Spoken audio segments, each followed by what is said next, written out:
Be bantu b'Imana, erega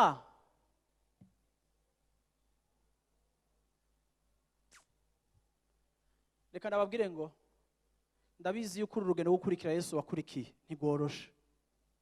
Umbwiye ko rutoroshe, ndabizi ko rutoroshe. Yesu ashimwe cyane.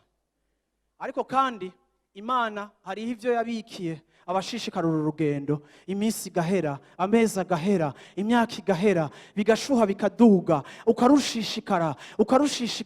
Bakubwira ngo mbega Imana yawe iri hehe? Ukarushishikara, ukaronka udufaranga, ukarushishikara, ugakena, ukarushishikara.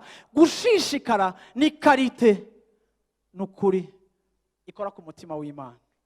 Uno munsi muri kino gitondo Jonor abantu bashobora gushishikara imyaka igahera bakiri muri rwa rugendo, bagikunda Imana kwa kundi, bagishishikara vya bindi kwa kundi. Ndashimira Imana no munsi abantu basenga bakira abaseribateri, bakarongora bakabandanya bagasenga, bakavyara bakabandanya bagasenga, bagakura mu kazi bakabandanya bagasenga, salere yabo zikiri multiplier par 10 bakabandanya bagasenga, agasenga nk'utarishugwa kuko yashishikaye gukurikira Imana, kuko bitava ku vyo afise n'ivyo adafise, ariko biva kuco yahisemwo. Iyo niyo bita la parole de la persévérance.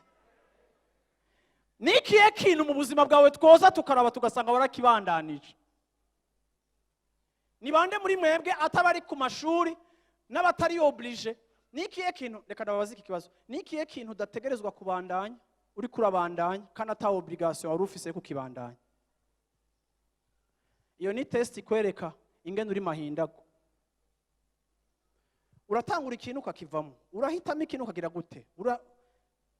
Nta stabilité, kuko ni preuve ya manque ya persévérance.